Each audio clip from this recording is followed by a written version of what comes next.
Assalamualaikum warahmatullahi wabarakatuh. Innal hamdalillah nahmaduhu wa nasta'inuhu wa nastaghfiruh wa na'udzu billahi min syururi anfusina wa min sayyiati a'malina. May yahdihillahu fala mudhillalah wa may yudlil fala hadiyalah. Asyhadu an la ilaha illallah wa asyhadu anna Muhammadan abduhu wa rasuluh la nabiyya ba'dah. Allahumma salli wa sallim ala nabiyyina Muhammad sallallahu alaihi wasallam wa ala alihi wa sahbihi wa man sara ala nahjihi ila yaumiddin, amma ba'd. Ayo ikhwah, kita lanjutkan kajian kitab Fiqhu Bulughil Maram. Kali ini hadis ke 738. Bismillahirrahmanirrahim. Wa an Ibni Umar, dari Ibnu Umar radhiyallahu anhuma qala, beliau berkata, Zakara rajulun lin nabiyyi annahu yukhda'u fil buyu'i. Seseorang sahabat di zaman Rasulullah bercerita pada Nabi bahwa dia barusan ditipu. Jadi laki-laki ini datang kepada Rasulullah bercerita dia ditipu. Faqala idza bay'ata, jika kamu bertransaksi, faqul la khilabata, katakan tidak ada dusta. Ya, hadis muttafaqun alaih. La khilabata itu la khadi'ata, la khida', tidak ada tipu daya, tidak ada bohong. Nah, kalau dilihat sepintas hadis ini membuat kita kurang mendapat gambaran utuh ya.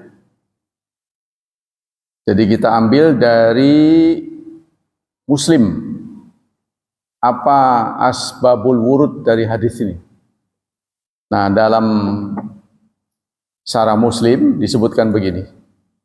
Fakana idza baya'a yaqulu la khiyabata li anna rajula kana alsaq. Karena laki-laki ini enggak disebut namanya ya, diceritakan oleh Ibnu Umar, itu cadel. Tahu nggak cadel? Apa sih bahasa Indonesianya apa? Bahasa Indonesianya? Hah? Pelo ya? Masa sih? Pelo bahasa Indonesianya? Bukan, kayaknya pelo bahasa Jawa. Cadel jadi gitu kan ngomong.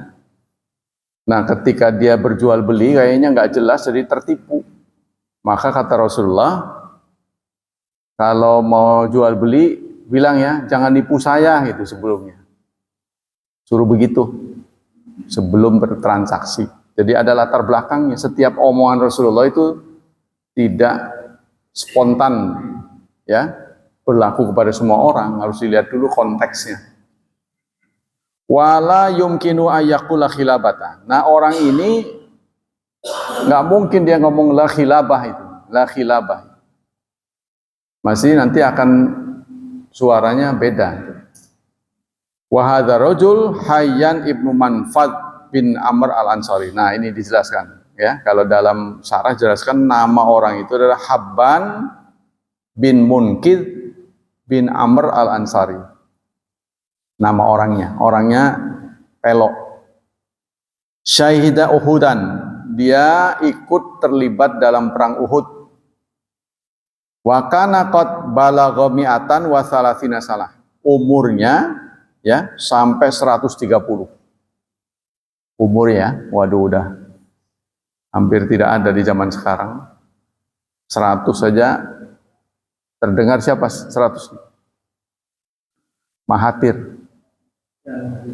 Mahathir belum lama merayakan 100, umur 100. Mahathir, dan dia masih kerja. masih dimanfaatkan oleh negara. Itu saya salutnya itu. Ya, negara-negara lain orang-orang seperti kita malah diliburin. Nah, kita nggak biasa dagang, nggak biasa tani, begitu dilepas ya bingung jadi. Walaupun dikasih pesangon, apalagi nggak dikasih, mau dikasihnya aja bingung, buat ngapain gitu kan?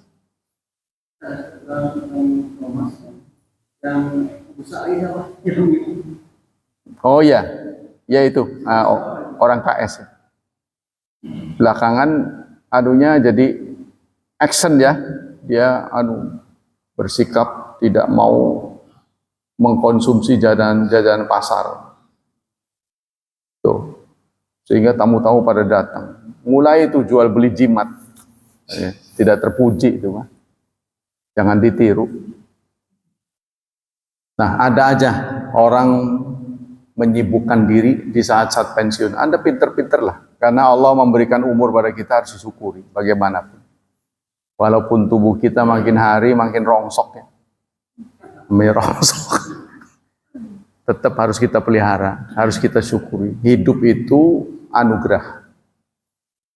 Nah, itulah ayatnya. Ku anfusakum. Pelihara dirimu. Wa ahlikum. Dan diri keluargamu. Naron. Dari api. Ya dari api itu banyak. Terjemahnya banyak. Di dunia juga harus selamat, nutrisinya cukup, dan sebagainya. Singkatnya di usia kita itu harus setidaknya medical check up. Ya, harus membiasakan periode tertentu, ya mungkin paling tidak setahun sekali medical check up. Jadi kita tahu persis, sebab kalau hanya dengan perasaan susah. Kayaknya mah saya sehat-sehat saja, tahu tepak aja jatuh. Tuh.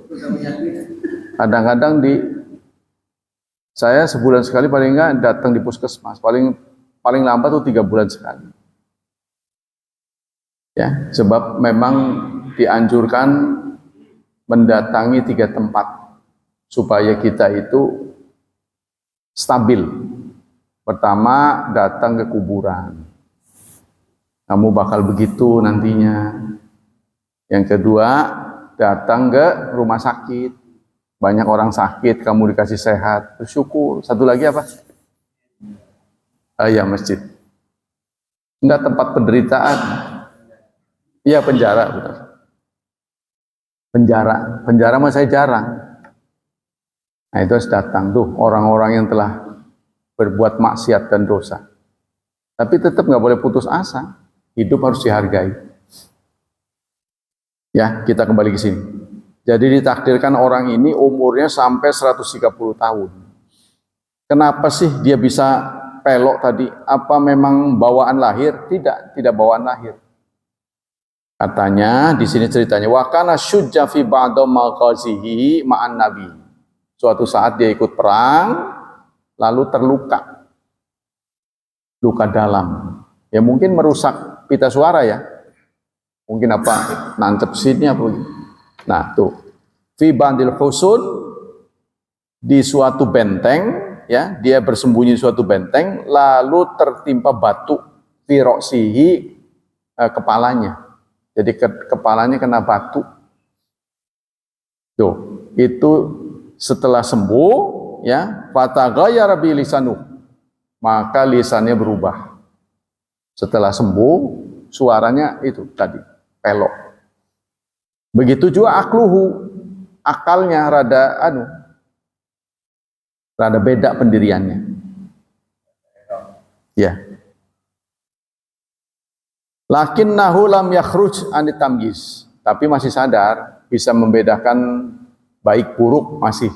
Cuma ya itu, nggak sempurna seperti dulu. Nah, ya. Lagi nggak ngapa-ngapain aja, faktor umur bisa mengurangi, kurang ingatan, ya, kurang sensitif dan sebagainya. Lagi karena umur saja, apalagi ada lukanya. Wakila kana darabu, wakana doriran, dan ada yang mengatakan bahkan beliau itu pandangannya berkurang. Ya, maksudnya timpa batu jadi matanya rada aneh. penglihatannya. Nah, apa maksud dari hadis ini? Itu latar belakang dari ini korbannya, korban penipuan. Apa kesimpulan di sini? Ikhtalafal fuqaha fi hadzal hadis. Ahli fikih berbeda pendapat tentang mengerti ya, memaknai hadis ini. Faja'alau ba'dhum khassan fi haqqi hayyan. Ada yang mengatakan pengamalan hadis ini khusus untuk korban hayyan. Karena hayyan itu pelok. Kalau mau jual beli dia ngomong jangan nipu saya ya, gitu dulu. Sebelum bertransaksi. Ya, enggak susah. Pelok. Hah? Iya, sumbing juga sama. Tapi sumbing kan bisa diperbaiki. Kalau pelok karena luka susah ya. Nah itu katanya. Jadi kalau mau transaksi dia bilang dulu, jangan nipu saya gitu. Mungkin kalau orang begini solusinya catatan ya, jangan tipu saya. Wa anal ghubna wal mughabana bainal ba'iin lazimatun. Padahal tipu menipu tentu saja tidak boleh, baik penjual maupun pembeli ya. La khiyara limaghbun bisa babiha. Tidak ada khiyar untuk orang yang tertipu. Tuh. Kalau dia sadar ditipu, ya dia jangan jual beli. Kalau sudah ada gelagat, wah nggak meyakinkan. Nah itu firasat ya, pada tubuh kita. Udah jangan. Nanti Anda bayar, tapi dalam perjalanan pulang selalu ragu-ragu. Waduh, kok begini? Lebih baik jangan dibeli. Tapi cukup keberanian ya. Harus punya keberanian. Tuh, seperti kadang-kadang orang menawarkan jasa katanya, yang belakangan marak di Arafah. Dia bawa foto, dicolek. Nah, begitu kita ngadep dia, seakan cepret. Lu bayar. Nah, kita harus menghindar wajah kita. Pokoknya kesannya nggak mau. Maaf saya nggak mau. Kasih foto. Tapi kalau di Indonesia ada juga, cuma ya nggak se ekstrim sana. Ya, itu biasanya di kampus-kampus selesai wisuda tuh. Ada aja foto menarik yang dia bisa, posisinya pas gitu, diperlihatkan. Kalau kita nggak beli nanti jadi dokumen dia gitu kan. Ya udah kita harus, karena kita nggak pesen jangan beli. Jangan ragu-ragu untuk mengatakan tidak kalau kita ragu. Nah, itu ya. Wa anal ghubna sudah la khiyaral maghbun sawaun qalat al kasur. Baik benda itu sedikit atau banyak. Wa hadza madhhabus Syafi'i. Inilah pendapat dari Syafi'i. Jadi Imam Syafi'i dalam jual beli itu lebih apa ya? Lebih kompleks. Harus ada ijab qabul. Ya, contohnya saya beli nih. Sudah tawar menawar jelas, bayar, Mang, terima tuku ya. Ada begitu akadnya. Terima tuku ya. Terima tumbas ge. Lagi. Sana juga ngomong, nggih, kulane nerima wade sami-sami. Jadi saya terima ya ini. Saya setuju, harus ngomong. Kita kan jarang ngomong. Berapa? 5.000, kasih aja uangnya, kita ambil barang. Nah itu namanya mu'atot. Transaksi mu'atot. Ada salah satu mazhab yang membolehkan, yaitu Abu Hanifah. Tapi kalau menurut Imam Syafi'i harus ngomong. Mas, saya beli ya, 5.000 ya, tuh uangnya tuh, nih. Ya saya terima, jual. Tuh, bahkan kalau barangnya terlalu berharga, salaman. Terima beli ya, terima jual, sah. Nah, itu. Nah ini kadang lolos.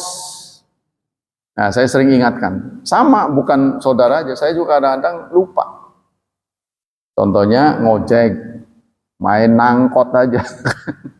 Ya, udah sampai di tempat baru nanya. Pira Mang? Selawe, biasanya 10. Kan susah kitanya udah nyampe ke situ. Nah, sebaiknya nego dulu. Gak usah malu. Ya biasanya 10 yang ngotot nggak apa-apa. Soal Anda mau ngasih 15 itu terserah, sodakoh itu. Tapi jangan sampai terjadi udah nyampe baru nego. Nah begitu juga ada soal makanan. Kita biasa beli ya di tempat kita 5.000, di tempat wisata harus nanya itu. Tempat-tempat asing ya. Di tempat-tempat asing Anda harus betul-betul nego. Karena mereka kadang-kadang dia sengaja menjebak. Yang 5.000 tuh bisa naik 30.000. Hah? Udah dimakan. Susah. Mau balikin. Jadi sebelum dimakan utuh, wah mas, saya nggak bisa. Ini biasanya segini. Tuh. Sebaiknya kalau Anda nggak yakin, kalau sekedar nawar, jangan nawar. Kalau nggak niat beli itu, nggak niat, jangan nawar. Ada beberapa orang marah. Prinsip muamal kan ridho. Tarodin. Iya. Prinsip dalam ibadah adalah dalil. Prinsip ibadah. Kalau nggak ada dalil, diem. Tawakuf namanya. Menang. Jangan ngapa-ngapain kalau nggak ada dalil. Tapi kalau dalam muamalat, di luar hubungan sesama manusia, prinsipnya boleh. Kecuali ada dalil.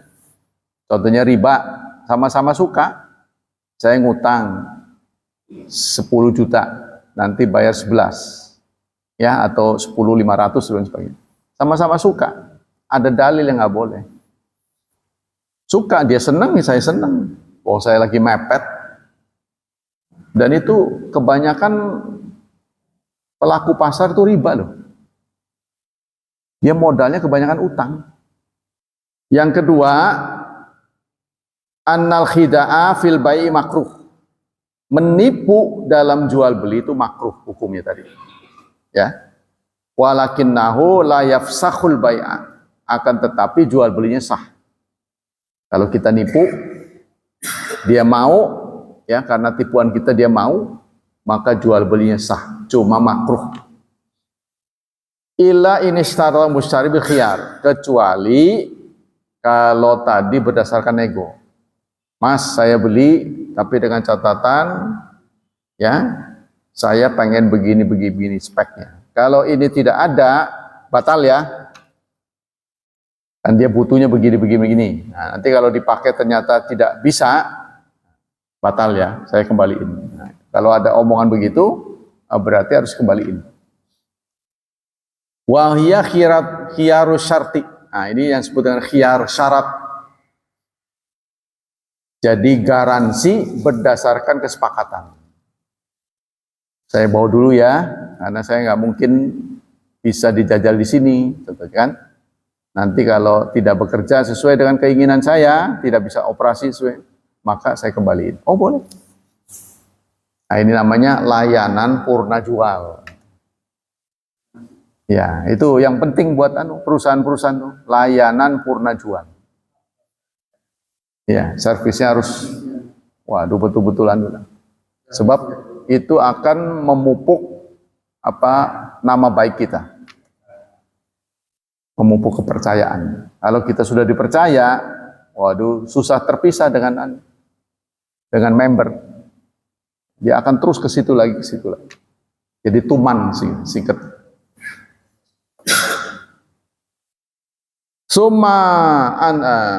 Walakin ila wa huwa khiyaru syart li ziyadatin fi riwayat summa anta bil khiyar fi kulli sil'atin ibta'taha salasalaya. Dalam hadis yang disampaikan oleh Rasulullah, 3 hari 3 malam garansi itu. Ya kita tergantung ada yang setahun ya kan. Ada yang seumur-umur tuh. Seumur-umur deh. Kalau rusak boleh. Tapi kalau rusaknya yang prinsip, kalau rusak karena pemakaian, ya bayar. Fa'in rodita fa'amsik. Kalau Anda ridho, maka Anda tahan. Tidak usah dikembalikan. Wa'in sakhatta fardud. Jika Anda marah, dongkol, maka kembalikan. Nah itu tadi. Kalau kita membatalkan jual beli, ya demi kemaslahatan, maka mendapat pahala tersendiri. Yang kemarin sudah diceritakan. Karena benda itu begitu diperiksa, ya, tidak sesuai dengan spek, tidak sesuai dengan spekulasi, tidak sesuai dengan ekspektasi. Begitu dipasang, nggak cocok, nggak bisa itu, dikembaliin. Nah, udah dibatalin oleh si penjual, nah itu bijaksana sekali. Ya, walaupun benda itu sudah dibuka, contohnya. Tapi kalau itu ada pembatalan, sama-sama ridho, ini yang terbaik. Jadi konon itu dulu terkenal ada seorang kiai itu di Cilegon diabadikan, namanya Kiai Ali Yudin. Anda tahu tuh, ada jalan tuh yang dekat lampu merah, Ali Yudin. Beliau dulu ketua DKM Masjid Agung. Dia jualan peniti macam-macam lah, kancing-kancing gitu. Itu dia walaupun barang-barang naik, dia tetap nggak naik.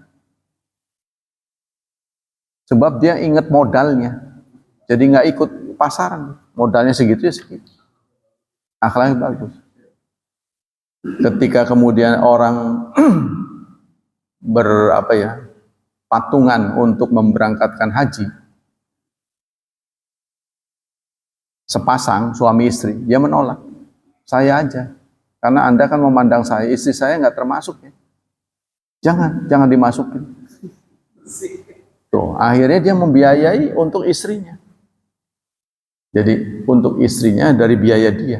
Nah, dia yang dijanjikan orang. Dia nggak mau istrinya dilibatkan. Kalau istri itu saya aja. Jangan. Maka dikenal di masyarakat Cilegon tuh diagungkan karismanya. Ali Yudin. Nah, sekarang yang mengelola itu Khairiyah ada di Simpang tuh, yang mau ke Sate Cilegon kan ada tuh di sini sekolah. Nah, itu anaknya Ali Yudin.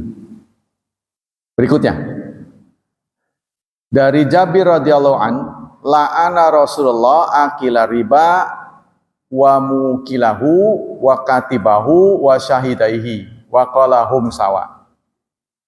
Dari Jabir sekarang beralih ke tema riba. Ya, kita belum bisa bebas dari riba.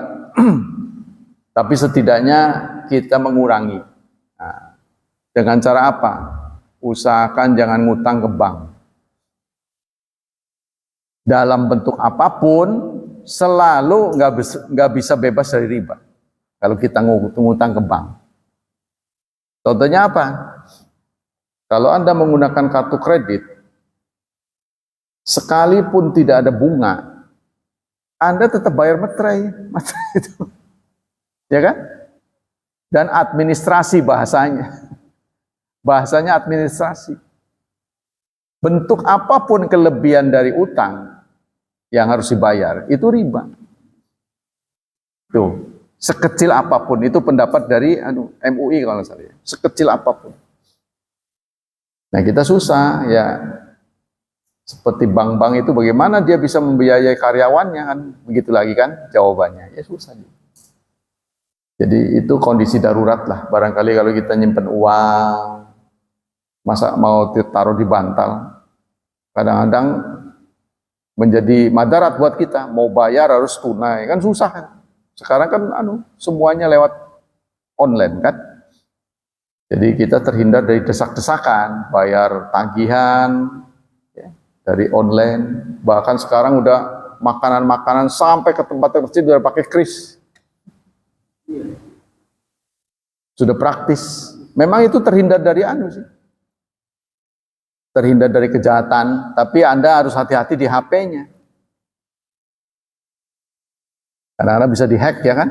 HP itu bisa hilang semua rekening kita. Naro emas ya. Kalau kita naro emas di Pegadaian, itu ada jasa per tahunnya sekian persen, 003 apa gitu, saya lupa. Tapi kalau Anda urusan emas, paling aman itu di Pegadaian. Paling aman, karena itu adalah institusi pemerintah yang khusus menangani kesulitan keuangan. Jadi kalau kita nyimpen emas, bagusnya di situ. Kalau kita nyimpen di rumah, emasnya banyak kan takut nggak aman. Kan kalau di sana aman karena pakaian. Untuk penitipan itu ada jasanya. Iya, ada boxnya. Nah, yang bagus sih boxnya itu rata setahun sekian. Jangan berdasarkan simpenan. Pokoknya kita dikasih box, mau dipakai mau nggak dipakai, kita sewa box. Itu berarti bukan riba. Ya, deposit box. Iya, kita bisa nyewa box juga di pos dan giro. Nanti dikasih kunci. Ya, yang bisa buka itu kita saja karena kunci itu kita. Jadi kita nyewa tempat dia lah. Gitu. Kalau nggak ada kan ada uang lebih yang kita pinjam kan? Iya, ya itu. Iya terserah.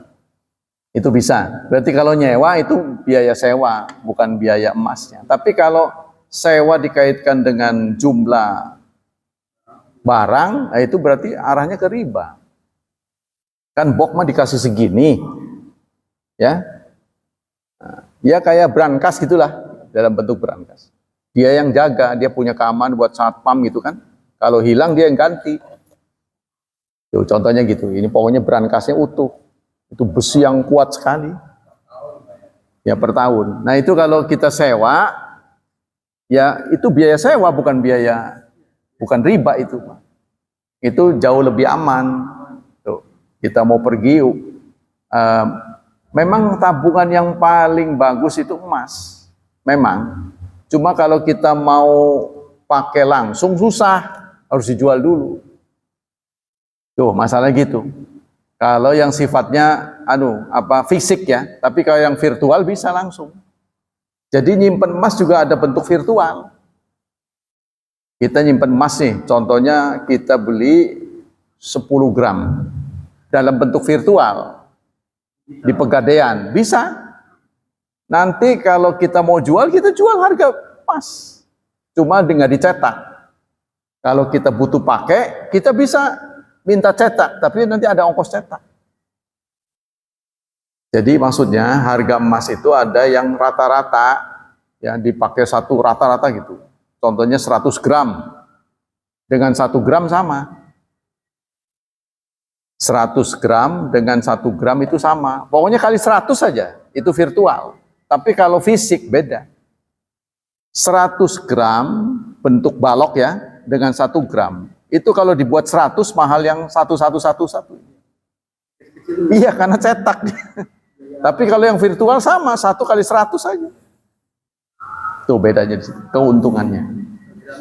Iya. Beda di situ. Jadi memang penyimpanan yang paling aman itu yaitu. Cuma kalau kita masuk ke Pegadaian, dicatat oleh pemerintah, bedanya itu aja. Jadi kalau pajak macet, dia tahu, lah Anda simpen uang di sini kok nggak bayar pajak, kena. Gitu.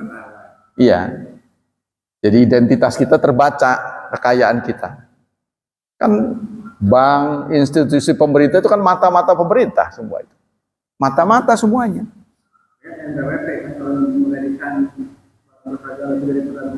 Nah, itu NPWP sudah sementara sekarang NPWP itu sama dengan nomor KTP sekarang.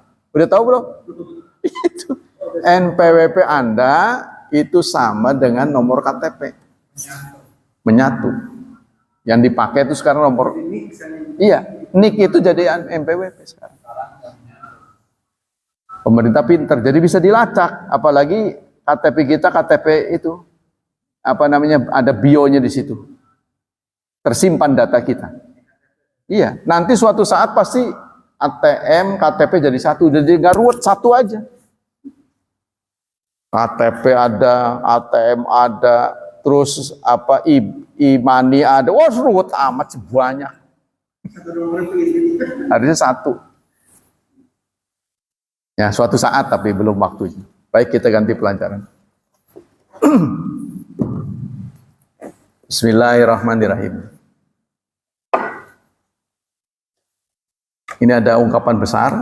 Tidak ada satupun butir dalam Pancasila yang bertentangan dengan prinsip-prinsip syariat. Ini penelitian spesifik dari Jamaah Islamiyah. Ya. Tidak ada organisasi lain yang meneliti sejauh itu. Jadi ini mendatangkan ahli-ahli.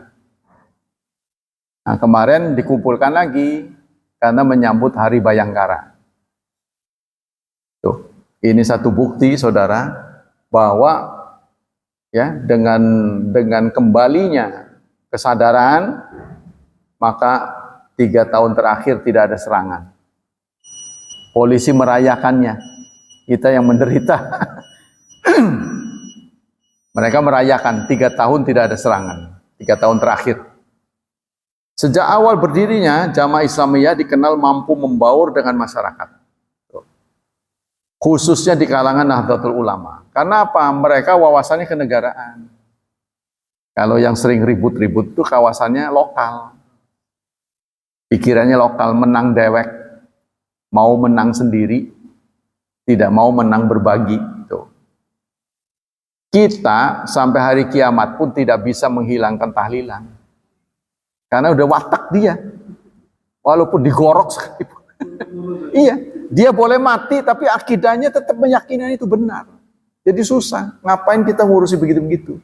Maka yang kita bisa lakukan adalah dia tidak mengganggu kita, kita tidak mengganggu dia. Kita harus memberi ruang pada dia. Kalau dia sampai mati pun nggak bakalan. Tetap aja begitu. Tuh, ini harus dipahami betul. Sampai mati pun tidak mungkin bisa. Karena dia tidak sadar bahwa itu salah. Nah, buktinya kemampuan ini terbukti ketika anggota JI diundang untuk mengisi pengajian di salah satu pesantren di Gemolong, sebuah desa yang dikenal sebagai basis NU. Dengan 7 pesantren yang berdiri di sana, kader JI yang diundang berhasil membuat kagum kiai pesantren dengan cara penyampaian materi yang jelas dan terstruktur. Ini tidak dimiliki oleh banyak orang. Serta kemampuannya merujuk pada kitab-kitab yang lazim digunakan di kalangan warga NU. Ya, jadi mereka mampu membaur. Pengakuan ke-NU-an dari kiai kampung ini menandakan bahwa sejak awal berdiri JI sudah terbiasa membaur dengan masyarakat. Memang bukan target, masyarakatnya bukan target. Sebab mereka tahu banyak orang menentang Islam itu faktornya kebodohan. Bukan karena nekat, bukan. Bukan sengaja musuh Islam itu, memusuhi, bukan. Tapi karena bodoh. Maka tugas kita adalah mencerdaskan mereka. Dan memahami diskursus yang berkembang di lingkungan NU. Tak hanya kiai kampung, pengakuan serupa juga sering datang dari aparat negara yang berinteraksi dengan anggota JI. Contohnya Ustadz Siswanto, salah satu petinggi, menanggapi hal ini sebagai sesuatu yang wajar. Menurutnya kesamaan sumber pengambilan hukum antara JI dan NU, yaitu Quran, hadis, ijma qiyas, menjadikan JI tidak asing di kalangan NU. Namun, meskipun diakui sebagai bagian dari NU, kultur yang terbangun di internal JI cenderung lebih modernis. Tuh.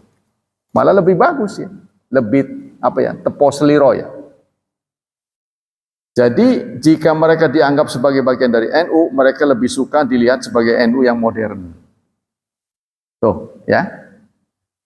Meski begitu, JI tidak menutupi bahwa di masa lalu mereka sempat teracuni oleh paham-paham radikal yang mengharamkan hormat bendera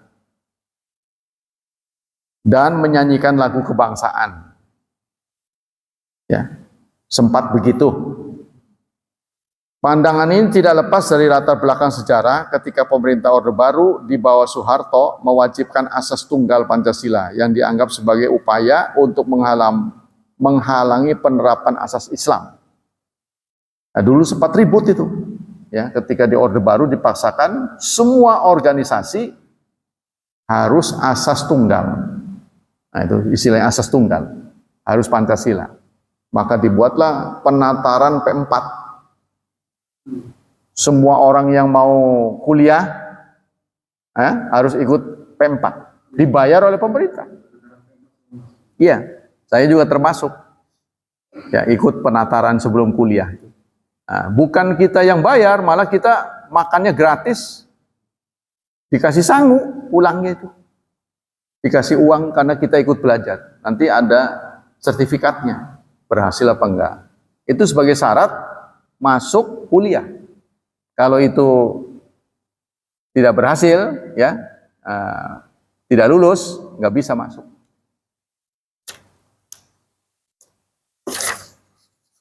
Asas tunggal Pancasila pertama kali diperkenalkan oleh Soekarno pada 1 Juni 1945 dalam sidang Badan Penyelidik Usaha Persiapan Kemerdekaan Indonesia. Kala itu Pancasila dirumuskan sebagai dasar negara yang mampu mensatukan berbagai golongan dan suku di Indonesia dalam kerangka kebinekaan. Namun setelah masuknya pemerintah Orde Baru di bawah kepemimpinan Soeharto, asas tunggal Pancasila berkembang menjadi kebijakan yang monolitik, di mana Pancasila digunakan sebagai satu-satunya asas yang harus dianut oleh semua organisasi politik dan sosial di Indonesia. Jadi untuk menandai orang itu pro atau kontra pada pemerintah, maka disuruh berasas tunggal. Kalau nolak berarti non pemerintah. Iya, sebutnya begitu. Ya, padahal ini hanya hasil filsafat. Pada masa Orde Baru, Soeharto melihat pentingnya mengukuhkan Pancasila sebagai satu-satunya asas yang sah untuk menjaga stabilitas politik dan ekonomi negara. Nah, disitulah timbul tuh penentangan-penentangan. Saat itu Indonesia tengah menghadapi ancaman dari berbagai ideologi yang dianggap dapat merongrong kesatuan bangsa, termasuk ideologi komunis dan Islam radikal. Bentrokan antara berbagai ormas didasari oleh ideologi yang berbeda semakin mempengaruhi situasi, semakin memperkeruh. Dan Soeharto memandang bahwa hanya dengan menerapkan Pancasila sebagai asas tunggal, negara bisa terhindar dari ancaman disintegrasi. Ya, ini terbukti lagi di akhir-akhir ini, ya, kemarin sempat mau diganti. Ya, justru oleh pimpinan penjaga Pancasila. Tuh, sila pertama mau diganti dengan ketuhanan apa tuh? Yang berkebudayaan. Ketuhanan bukan yang Maha Esa, yang berkebudayaan. Jadi Tuhannya Tuhan yang diciptakan oleh kita, bukan Tuhan menurut Tuhan. Iya. Jadi kalau kita menganggap tembok ini Tuhan, kita tidak boleh ditangkap polisi. Nggak boleh. Kalau saya menganggap botol ini Tuhan, maka saya dilindungi oleh negara. Itu kalau jadi. Tapi ternyata rakyat berontak, ya, akhirnya Allah hukum, partainya kempes, anaknya durhaka. Akhirnya begitu. Nah ini semua yang menentang itu pasti begitu. Arahnya ke situ nantinya. Kan sekarang viral tuh, orang meyakini sebagai Tuhan, diakui. Itu untungnya nggak jadi. Jadi nggak jadi, makanya pemerintah hanya mengakui 6 agama, tambah 1 ya, Konghucu sebagai agama bungsu di Indonesia. Nah, makanya sudah mulai marak tuh. Sekedar Anda tahu, saya SD-nya itu pelajarannya agama Konghucu. Jarang ada orang sekolah SD itu agamanya Konghucu, itu jarang. Saya salah satu. Beda. Jadi kalau Konghucu lebih menitik beratkan pada orang tua. Tuhannya itu orang tua. Rada memper Islam sih ya. Sebab bakti kepada orang tua kan ditempatkan setelah Allah. Ya, tapi kita kepada siapapun, mau orang tua, jangankan orang tua, Rasul sekalipun tidak boleh dituhankan kan. Nah, kalau Konghucu lebih kepada orang tua. Makanya ketika dia sembahyang, tuh, yang ada di tempat sajian apa? Foto orang tuanya. Itu wajar. Tapi itu yang saya nggak cocok itu, ya, dia begitu itu setelah orang tuanya meninggal, kan aneh itu. Waktu hidup mah dicaci maki. Setelah meninggal, kuburannya dibikin bagus. Itu, iya. Anda sekedar tahu ya, bong itu namanya kuburan. Itu bisa harganya 25 juta. Ketika orang meninggal, kan dibikin tuh. Ya, artinya bagus lah. Itu biayanya bisa lebih dari 25 juta. Satu rumah itu, nggak main-main. Dan itu menurut keyakinan mereka wajib. Nah ini yang saya sesali, kenapa itu terjadi setelah kematian. Tuh, Waktu hidupnya enggak. Ini kan namun ya menurut kita kebodohan. Jahiliyah, bahasa kita jahiliyah. Waktu hidup nggak diapa-apain, begitu udah mati aja ditangis. Iya, disakiti. Aneh. Nah, kita kan selalu begitu, satu strip setelah budallah wabil walidayni ihsana. Itu masuk akal menurut kita. Tapi dalam Islam, apapun yang Anda tuhankan kalau bukan Allah, tetap musyrik. Orang Islam sempat nggak mengerti ketika merujuknya kepada Rasul. Ya kan? Rasul dituhankan, dalam orang Islam juga begitu. Meninggalkan meninggalkan Allah. Contoh, ya kan? Wa asaru hayatad dunya, kata Syekh Utsaimin, itu akan terlihat ketika perwis. Contohnya di tempat-tempat ziarah. Ketika ada panggilan sholat subuh, mereka jojong aja situ ngantri untuk ziarah. Padahal sholat panggilan Allah. Nah, disinilah ketahuan mereka musyriknya. Ziarah itu setinggi-tingginya sunnah, setingginya ziarah kan sunnah, nggak sampai wajib. Sementara serendah-rendahnya sholat subuh itu wajib. Serendah-rendahnya kan. Sholat 2 rakaat itu wajib. Tapi mengapa dia mengejar sunnah, meninggalkan wajib? Nah, ini di sini ketahuan musyrik. Ya, itu. Untuk merealisasi kebijakan ini, Soeharto mengeluarkan Undang-Undang Nomor 8 Tahun 1985 tentang organisasi kemasyarakatan. Semua ormas harus berasas tunggal dulu itu. Ya. Sampai disiarkan di radio-radio kan, pelajaran tentang Pancasila. Saya suka dengar. Undang-undang ini mewajibkan semua organisasi politik dan sosial di Indonesia untuk mengganti asas dasar mereka dengan Pancasila. Organisasi-organisasi yang sebelumnya menganut asas Islam, nasionalisme, atau ideologi lainnya harus menyesuaikan diri dengan asas Pancasila. Tapi sekedar Anda tahu, Pancasila itu dibuat oleh 9 orang. Penggagasnya, 8 itu Muslim. Tuh. Jadi kita memang harus mempertahankan Pancasila. Sudah banyak kejadian diganti dengan cara lain. Sementara ini ya, nggak bisa. Jadi Indonesia ya begini. Bahkan upaya-upaya lain mengganti saja sudah terjadi keributan. Ya, sudah qadarullah. Sementara ya, tetap yang namanya dunia ini kan sementara. Sampai Allah memungkinkan. Saya dulu ditangkap gara-gara begitu, saudara-saudara sekedar tahu. Saya ditangkap gara-gara begitu. Ketika diinterogasi, apa mungkin undang-undang dasar bisa diganti? Mungkin. Setiap buatan manusia mungkin bisa berganti. Yang bisa mengganti ya manusia itu sendiri. Kalau buatan Allah, yang bisa mengganti Allah sendiri. Itu kan. Kan secara begitu. Ditangkap saya. Ya, dibawa ke Kodim. Yang melayani saya kapten. Saya ngomong begini, sebenarnya Bapak atau saya yang menentang Pancasila.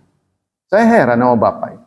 Bapak ini kan aparat yang bertugas menjaga. Tapi Bapak nggak melihat undang-undang dasar. Untuk bisa mengganti undang-undang dasar, dibutuhkan 2/3. Ingat nggak? Ada kata-kata. Saya kasih. Ini buat apa peraturan ini?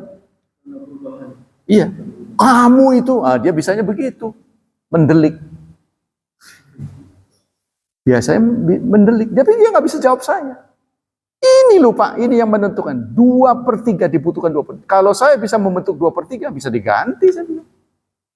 Pokoknya Bapak ingat, siapapun, apapun yang dibuat manusia itu bisa dirubah oleh manusia.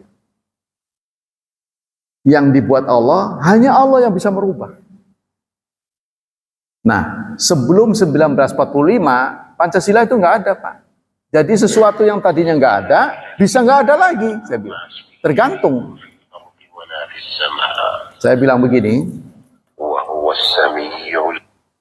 jangankan Pancasila, Pak, Indonesia dulunya nggak ada.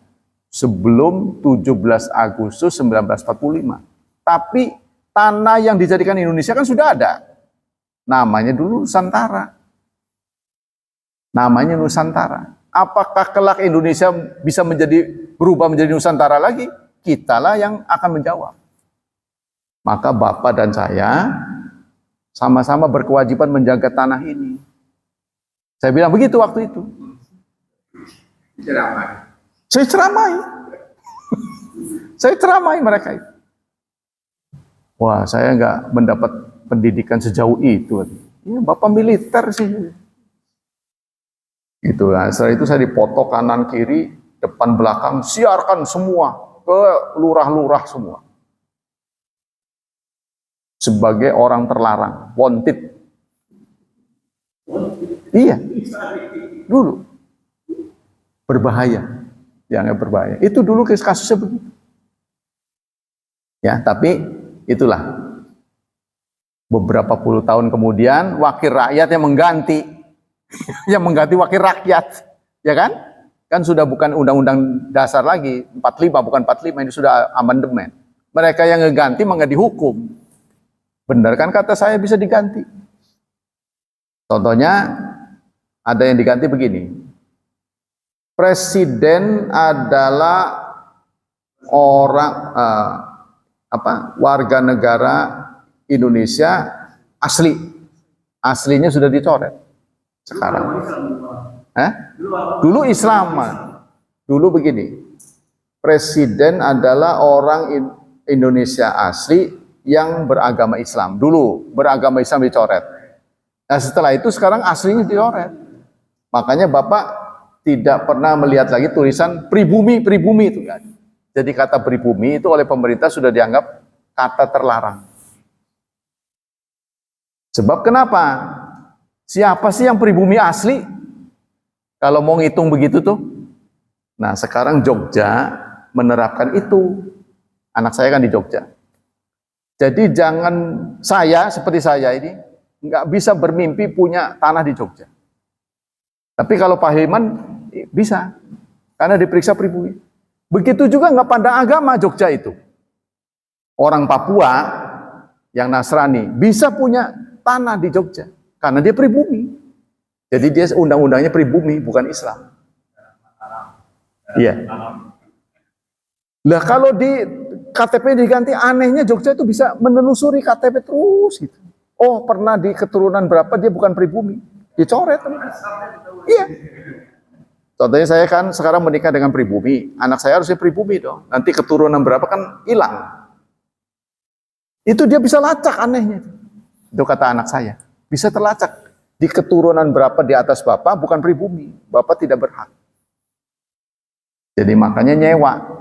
Jadi kerjasama kalau Pak Hilman punya tanah, saya nyewa Pak Hilman. Yang mengelola saya. Terus saja, seumur hidup saya nggak bisa memiliki. Walaupun uang saya banyak. Nah itu. Jogja begitu. Iya. Iya gitu. Pinjam nama aja. Walaupun yang bayar kita. Saya pengen beli lahan, saya atas nama Pak Hilman. Bisa.